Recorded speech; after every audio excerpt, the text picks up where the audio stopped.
ideal couple, living a picture-perfect life. White picket fence, 2 cars, a dog, kids, and it's like, wow, this is blissful. She was very focused on being a good mother, a good wife, a good person. But all is not as perfect as it seems. Even people with 0 enemies, there's someone out there who doesn't like you. And the peace of a quiet community is shattered when one of its most innocent residents is murdered. A housewife, a mother, a librarian is executed. Who would want to kill her? Who? There's nobody in this world that would want to see anything happen to her.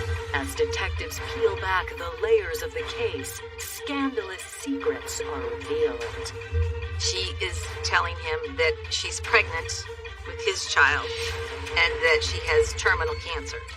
Detectives noticed that a cat jumped on her stomach and her stomach caved in. Because of this tawdry affair, people were sort of mesmerized by it because it had a soap opera quality to it. Once they start putting all these pieces together, with all the dominoes falling, there's one left. He brought this evil person into their family.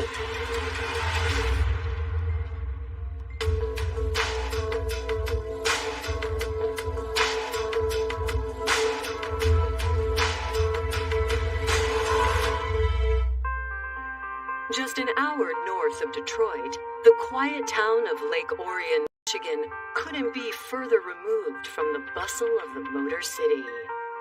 The town of Lake Orion is this kind of bedroom community. It's a peaceful little community. Everybody knows everybody else.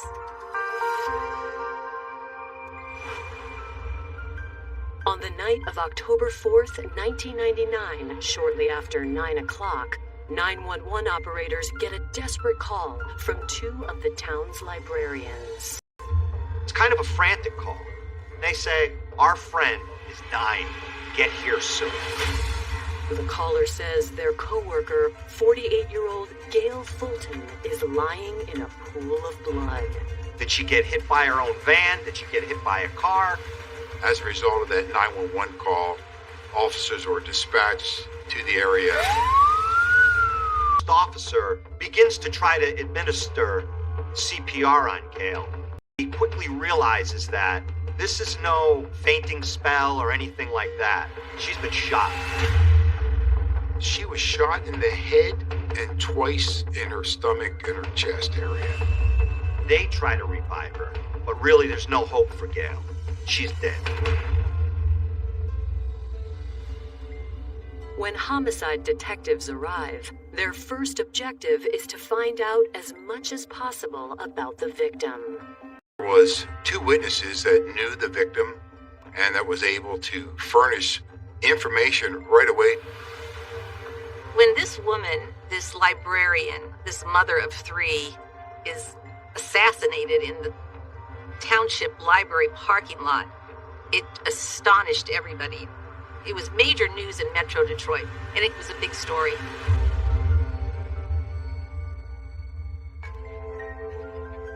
Martha Gail Garza was born in 1951 in Corpus Christi, Texas. She was kind. She was very smart. She was very social, and we just hit it off. We used to have a lot of fun. She had a great childhood. Her parents were wonderful people, known in the community. They had a beautiful home that she grew up in. Her family was very devoted to the Catholic Church. The Garza family took their Catholic faith seriously, as did their friends within Corpus Christi's close-knit Hispanic community. Our parents belonged to a social group back in the day, 50 years ago, and all of the kids, we were all about the same age. It was simple. It was good times for everyone. We were taken care of. When it was time for high school, Gail enrolled at all-girls Catholic Academy. You knew she was going to be something. You knew that. And whatever her goals were, whatever she wanted to do, she accomplished it.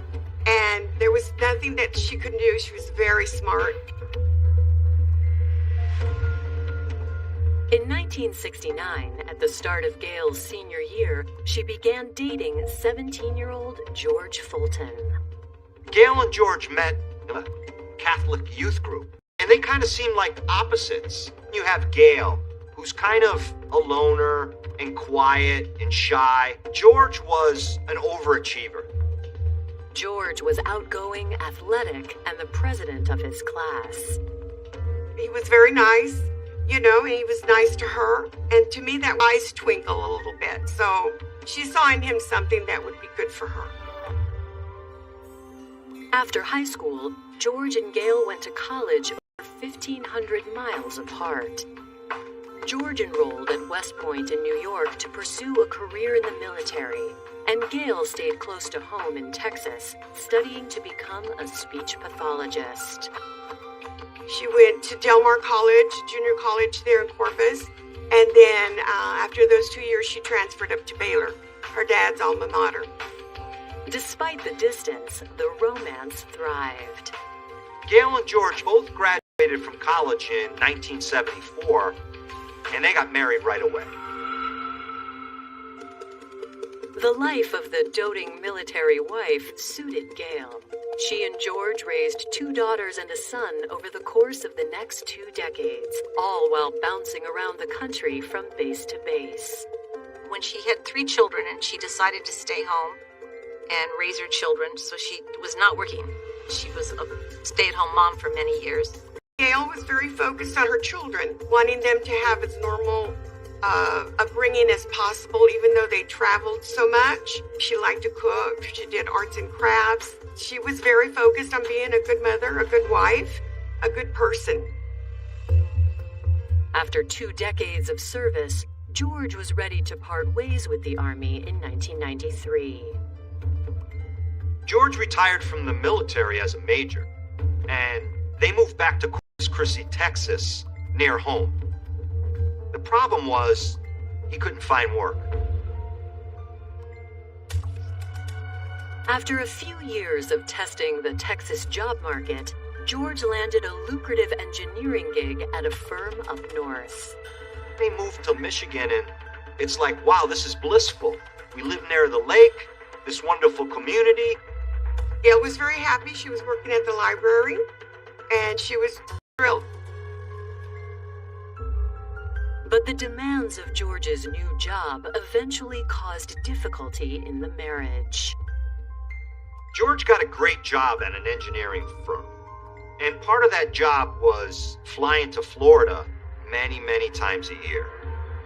All that I knew is that George was traveling a lot and spending a lot of time in Florida. And I said, well, you know, it's not too much different than, you know, when he was in the military, that he would travel and be gone for a long time. The outward appearance, this looked like the perfect family living the dream in Orion Township. Her neighbors liked her. There wasn't anybody that didn't like Gail. She was... But now, only 3 years after moving to Lake Orion, Gail is found dead outside the library where she works, and detectives are determined to figure out why. What was interesting to the police right from the beginning is that nothing was taken from her. Her purse was still there. There was cash. She was wearing jewelry. From the beginning, they ruled out a potential robbery. Law enforcement begins to question these co-workers of Gail Fulton's, and they begin to describe a person who is a devout Catholic who goes to Mass just about every day. Why would somebody shoot her 3 times in the head? We ruled out robbery. So I think it really goes back to what was the motive of this particular crime. They were just trying to sort out and figure out how something like that could happen. From law enforcement's perspective, when a wife is murdered, the first person they look at is the husband. Coming up, investigators go digging close to home and turn up trouble. He didn't seem emotional. He wasn't crying. He was calm. Calm as a falling leaf. They found out that her husband had an affair.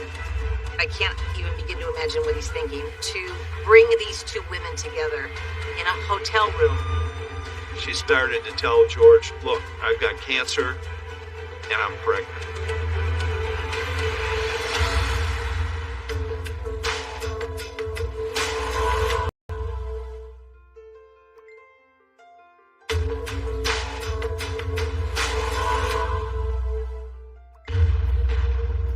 Detectives in Lake Orion, Michigan are investigating the execution-style murder of a mild-mannered librarian. Gail Fulton, when you look at her, she is the least likely murder victim you could ever find, really. This is a woman who had 0 enemies. But even so, law enforcement is smart enough to know that even people with 0 enemies, there's someone out there who doesn't like you. Detectives continue to question their only known witnesses, Gail's co-workers who found her body at the scene of the crime. Speaking to her co-workers, they found out that her husband, George Fulton, he had an affair with a businesswoman in Florida. The co-workers say the woman's name is Donna Trapani. George met off and ultimately became lovers.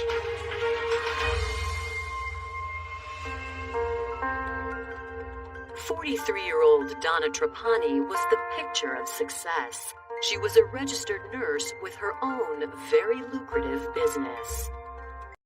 Donna Trapani was born in New Orleans. She was very smart. She graduated high school with a 4.0 grade average. Immediately excelled in college and wound up getting her nursing degree. And in 1989, Donna moved to the panhandle of Florida. And that's where Donna really started her medical career as a nurse. And from there, she decided to go into her own business. It was a home care business where she had people working for her that she would send out for home care. And at one point, she was doing $1 million business. She was trying to set up some sort of computer system for medical billing or something along those lines. And George knew a lot about that. Donna hired George to help with some of her financial aspects of her business. George ultimately decided that he was going to leave his job and work for Donna. In May of 1998, George moved over 1,000 miles away from his family to Florida. He told Gail it was a temporary move for work. There wasn't any indication of any trouble. Nobody had filed for divorce. They were living what appeared to be a happy life. It's just that George had this second life going on in Florida. But this secret mix of business and pleasure came with a cost. In October of 1998, after more than 4 months of George working and living in Florida, Gail finally realized her husband was doing more than business with Donna. Gail is at home wondering, something's up with him. And she finds out. When Gail confronted him about the affair, George came clean.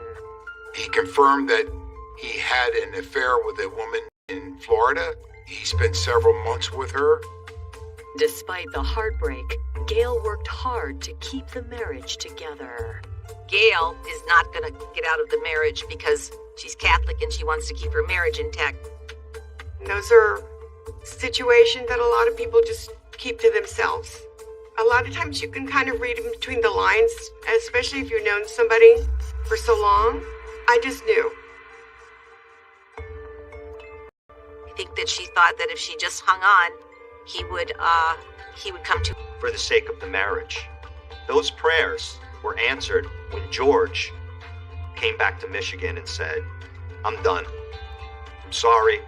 Please forgive me. The affair's over. I want my family, and I want you back, Gail.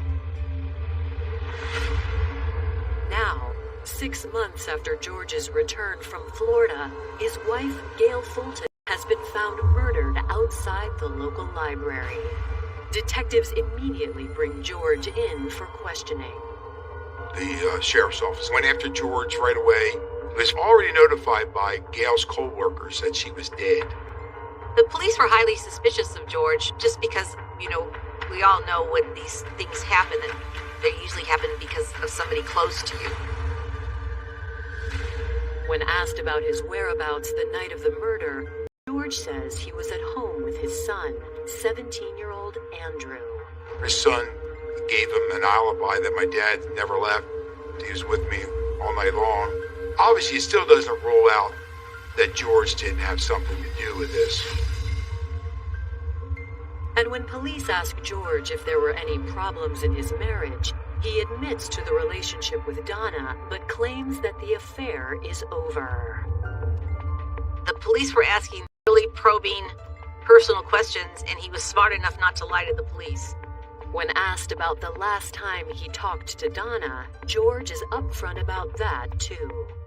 When he got the call that Gail was dead, he was on the phone with Donna talking about business. If George insists he ended the relationship, why was he on the phone with his one-time mistress on the night of his wife's murder? We're looking at motives. She's a married woman, and her husband had marital problems with her, left her for months for another woman in Florida. So maybe he's deciding, I'm going to get her out of the way. George swears the affair is over, but he says a few months earlier, after he returned to his marriage, Donna gave him some stunning news. Donna started to tell George, look, I've got cancer and I'm pregnant. According to George, upon hearing this news, he made a decision few people could understand or explain. George gets the idea to bring these two women together in a hotel room somewhere in the area to let them talk this out. That to me was the most remarkable part of this case, that he put the lover and his wife together. I don't know what he was thinking in doing that. July 4th weekend, just 3 months before the murder. The three of them talked for a while, and then George left the room, leaving the two women alone. I'm sure that was pretty strange for all of them. Okay?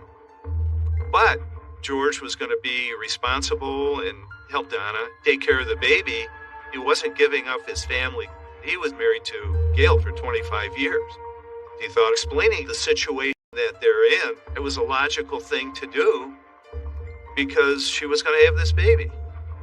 George says when Gail learned the details of the affair and the pregnancy, she immediately became upset and stormed out. Gail just leaves there in tears, and George does console her, and he drives her home. But then he says, I'm going back to the hotel tonight. George admitted that night he went back to the hotel after dropping his wife off and had sexual relations with Donna. Now, 3 months later, with Gail murdered and George alibied, investigators turn to Donna, the only other person who seems to have a motive to kill Gail. They call her at her home in Pensacola. She admits to the affair, but denies having had anything to do with the killing. Donna says she has proof in phone records that she was nowhere near the crime scene. She gives him the times. The last time she was on the phone with George was right around the time of the murder. She says, check my phone records. I've had nothing to do with this. I'm sorry that woman was murdered, but it's not me. Both Gail's husband George and his lover Donna appear to be ruled out.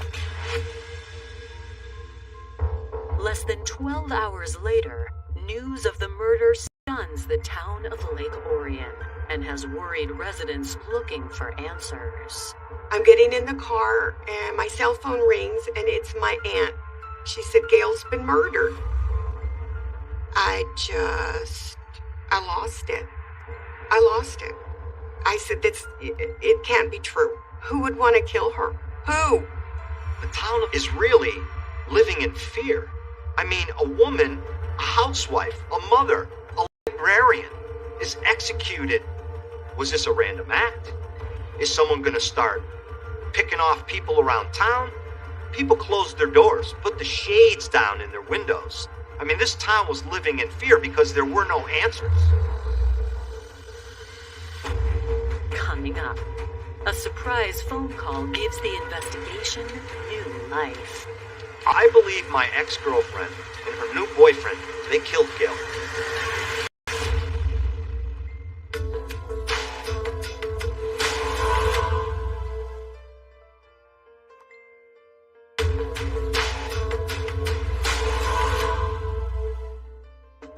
Less than 24 hours into the investigation of Gail Fulton's murder, detectives believe there are only two people who might have a motive in the crime: her husband, George, and his longtime lover, Donna Trapani. However, both George and Donna have rock-solid alibis. The police were running out of leads. To use a cliche, the case was growing cold. There was no evidence left at the scene, but the library's security system offers a potential breakthrough. There were cameras at that library, which is pretty important. The first law enforcement officer begins to look at that video, and what does he see? He sees Gail Fulton walk out of the library, walk up to her vehicle. She gets in, she starts driving, and it's clear she realizes, I have a flat tire. So she stops. She gets out to check the flat tire, and that's when you see another car pull up near the van. You can see a sedan pull up. A man gets out. He appears to be all dressed in black, and he approaches her and very quickly murders her right there in the parking lot. He shoots her directly in the head. He walks over her, execution style, puts 2 more rounds in her, jumps back in that car, and they take off. The video is alarming. Investigators watch the footage over and over again, looking for some way to identify the shooter or the getaway vehicle. They're able to see some forms or shapes in the sedan that led them to believe there was at least one person and maybe 2 in the sedan when the man got out and murdered Gail. It's impossible to read the vehicle's license plate, but grainy still frames of the killers are released to the public, which results in a potential lead. 2 people come forward right away and say, you know what? I was driving by the library right at that time, and I saw that car pull out with 3 people in it. And this person verifies that the person driving was a woman. Unfortunately, they were not able to make out age or race, just a silhouette of an individual. For new leads, friends and family lay Gail to rest. We went to the vigil. She had a closed casket, and then had a huge funeral, huge, with lots of people. That something this horrendous would happen to her. It's a situation you'll never get past. A month passes and there are no new leads. Finally, on November 19th, 1999, detectives get an unexpected break. A man named Brian Miller calls from Florida and says, I have some information about this murder in Orion Township. He says, I believe my ex-girlfriend, Sybil Pageant, and her new boyfriend, Patrick, they killed Gail Fulton. Brian tells police that just a few days earlier, Sybil, his one-time girlfriend, told him she was involved in a murder in Michigan. In this case, when this tipster called in, he came in with some credible information. I'm up and listen to this guy. My ears are perking because he's giving me names. He's telling me a story that I can buy because there's a lot of information in that call. When the detectives got off that call, man, they were hitting their computers, bringing these names up fast. The question now is, who is Sybil Pageant? A quick background check reveals a stunning connection to someone close to the case. Sybil was a certified nurse, and she worked for Donna for years. She was one of the first employees she ever hired. Once they start putting all these pieces together, with all the dominoes fallen, there's one left, and that's Donna Trapani. When detectives talked to Donna's co-workers, they learned that Donna was as hard on her employees as she was on herself. She had a lot of people working for her, and people were a bit afraid of her. She was ambitious, but a difficult person to deal with. Employees said when she walked in, you never knew who was coming in that door. She could just fly off the handle like that at any little thing. Donna's co-workers claim Donna approached all her relationships with the same intensity. The relationship between Donna and George was very strange to me because he had this lovely, kind of classy wife at home, and Donna had some issues. She had a pretty volatile temper. And yet, George was spellbound for over a year. There was a lot of back and forth. I think both Donna determined not to let him go. Investigators must now determine if Donna's infatuation with George led to his wife's murder. Detectives head down to Pensacola, Florida to interview Donna, and immediately they notice a baby bump. She is pregnant. Deputies grill Donna, but she doesn't flinch. It was a very lengthy interview, 7 hours. She gave some information. She was pretty cagey about what she said and what she did. Again and again, Donna denies involvement in any murder plot and insists that if Sybil set out to kill Gail, she did it on her own. Donna tried to say, Sybil noticed this, knew how much I was in love, and felt that George was playing a game with me and not being completely honest, or loved her at one point but decided to go back to his family, and Sybil was upset with George over that. So that's Donna's explanation why Sybil would have gotten involved and tried to do something that she thought was helping Donna. She was shifting blame left and right, not taking any responsibility. She adamantly denied everything. Over the course of their interview, something unusual catches the detective's attention. While this conversation is going on, Donna's cat enters the room. It jumped on her stomach and her stomach caved in. That's called an investigative clue, I think it is, that maybe you're pregnant. It looks as if there's no baby in Donna's baby bump. It's clearly a fake pregnancy.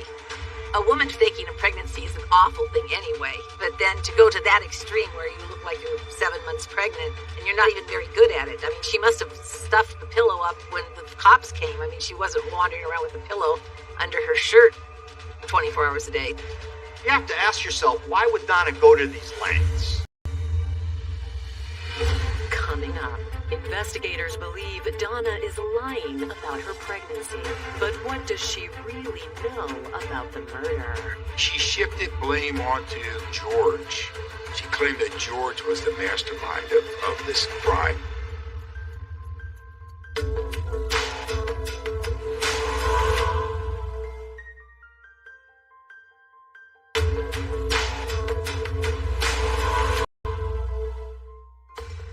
Detectives investigating the murder of Gail Fulton have narrowed in on Donna Trapani as a possible suspect as employee Sybil Paget and her boyfriend, 19-year-old Patrick Alexander.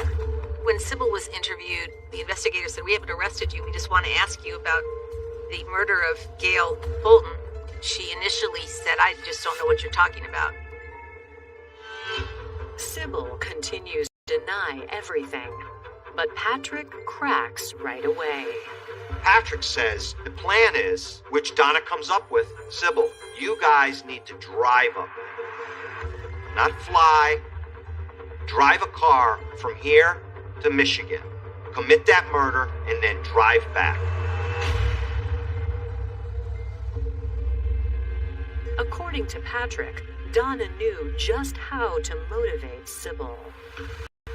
Sybil Paget was not a good employee, and Donna used that leverage to go to Sybil and say, listen, I'm going to fire you. But if you can find me someone to get rid of this problem I have, I'll let you keep your job. And you know what? I'll even pay you $5,000.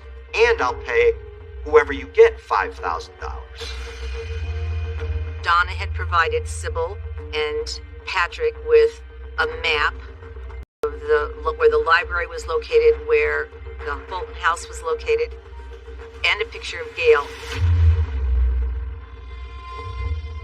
Patrick says on September 13th, he and Sybil drove to Michigan to kill Gail Fulton. During the confession, Patrick spoke about their first trip to Michigan. They sat outside for several hours. They observed her.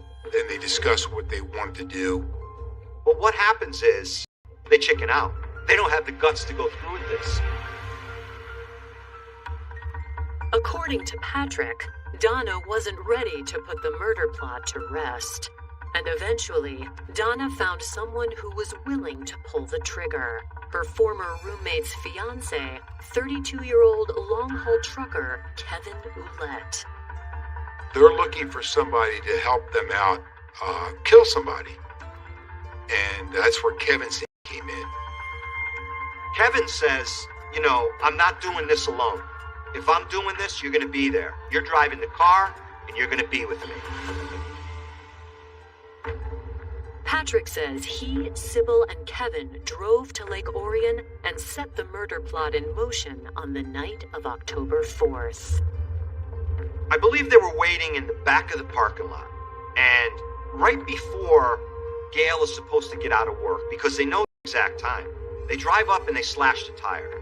And then they drive away. They know she's out. They drove up in a car while she was attending to her car. Someone in the back seat gets out, kind of clad in black, and just walks up to Gail Fulton and executes her. Gets back in that car, takes off.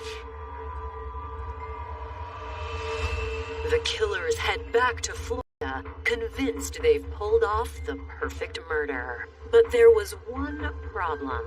They didn't know there was surveillance video of the library. Patrick's story of the murder matches up perfectly with what's on the surveillance video.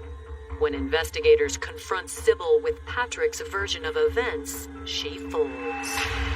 She was very distraught, very emotional, and it seemed like she unburdened herself with her involvement in this case, or alleged involvement.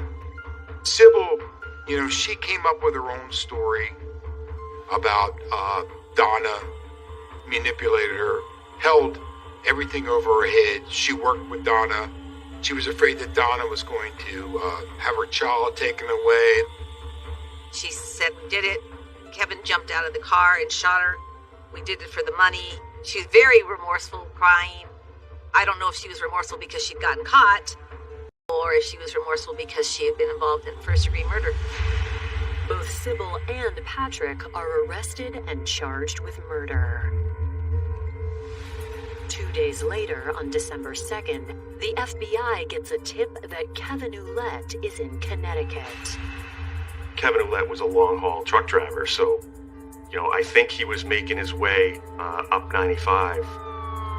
We formed up a perimeter around the vehicle, a big 18-wheel truck.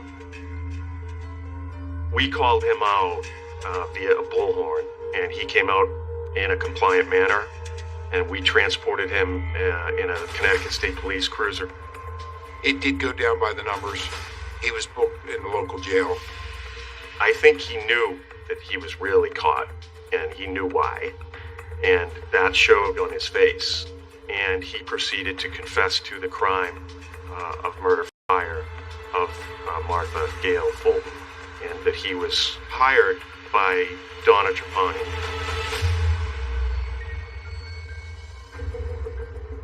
With identical accounts from each of the three suspects in custody, all signs point to Donna as the mastermind. But investigators need proof, so they start by conducting a search of Sybil's home. The police obtained a search warrant, the map of the pertinent locations in Orion, a handwritten schedule of Gail's hours. The most incriminating piece of evidence that I thought was there was a map. This was before GPSs on cell phones, so I think there was actual paper map of the Lake Oran.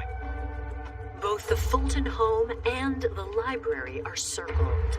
Detectives also find what appears to be a fake suicide note made to look like it's written from Gail to George. After they compared the suicide note for handwriting exemplars and fingerprints, both of those analyses came back to Donna.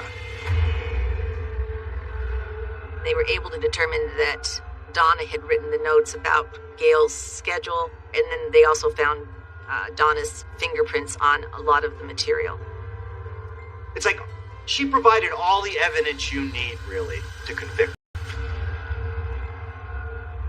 With a mountain of evidence against her, investigators have one last unanswered question.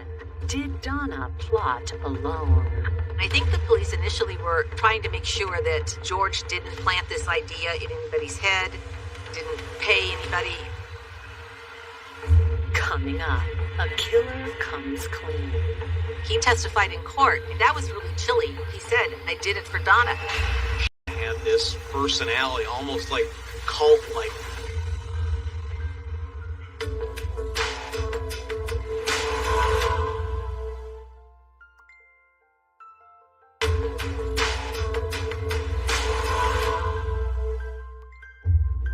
A mounting pile of evidence and the confessions of 3 accomplices indicate that Donna Trapani promised them $15,000 for the murder of Gail Fulton. Law enforcement moves in on Donna Trapani, and they put her in cuffs. Her reaction to that is, I had nothing to do with this. Those people acted on their own. When they patted her down and cuffed her up, they found like 3 towels on the shirt. Donna was not pregnant. All lies, all manipulation. She was playing this pregnancy scenario, I guess, to her grave, if you will. After her arrest, investigators bring Donna to the station to question her again. Donna admits faking the pregnancy, but claims it has nothing to do with the murder. She's saying, well, it's because I love George, and I was pregnant and lost the baby, and I wanted him to know that I cared about him and wanted him to still show the love that he told me he had for me. Terminal cancer, medical records expose the truth. There was nothing really in the medical records saying she had cancer. As questioning continues, Donna attempts to use George as the scapegoat this time. Donna shifted blame onto George. She claimed that George was the mastermind of this crime. By the time the warrant had been authorized, by the time you looked in the discovery, it was clear that George didn't have involvement in it. She stuck to her guns. She, right down the line, she flat out refused to confess or to even acknowledge he had anything to do with it. These 3 people drive 1,000 miles to kill a librarian because of this, tawdry affair this woman's having with George Fulton. People were sort of mesmerized by it because it had a soap opera quality to it. Before the trials begin, Patrick Alexander accepts a plea deal. He agrees to testify against Donna and his girlfriend, Sybil Paget. In exchange for his testimony, Patrick Alexander was sentenced to 22 to 40 years in prison. Next up is Kevin Ouellette. I flew all the way out there, and then maybe an hour before I was set to testify, and he pled guilty. He also cuts a deal with prosecutors to testify against Sybil and Donna if he's allowed to serve his sentence at a federal prison in Maine close to his family. Kevin Ouellette is convicted of first-degree felony murder. He gets life without parole in prison. You don't often hear somebody testify to going up and shooting somebody in the manner that he did upon Donna Trapani's will. I think the jury thought that was pretty compelling. With 2 guilty pleas, prosecutors turn to their remaining suspects, Sybil and Donna. Mr. Clusie and I tried Trapani and Paget together, and we had separate juries. to decide the case. In Michigan and most states have a similar statute. Even if you are aware that a crime is being committed, if you are just there, then you can't be found guilty of that crime. And so that was my argument, was that even though there was an acknowledgement that Sybil knew what was going to transpire, that simply being in the car was not sufficient.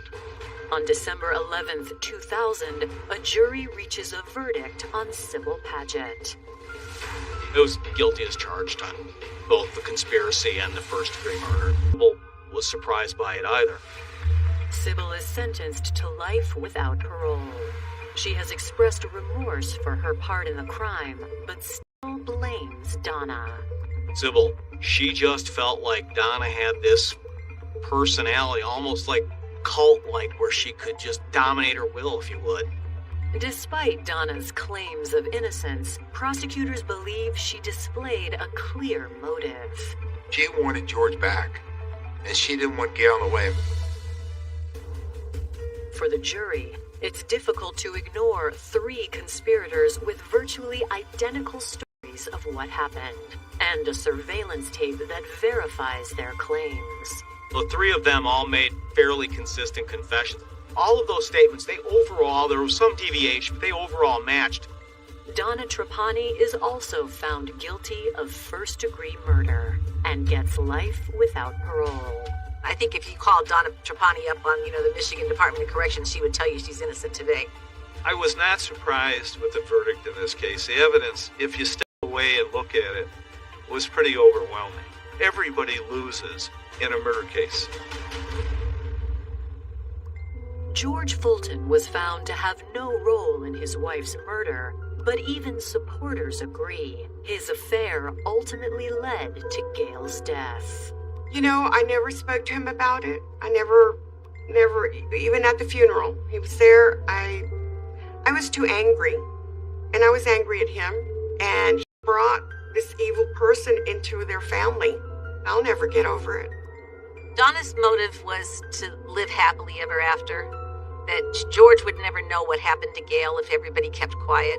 She thought this was going to be the best way to get what she wanted.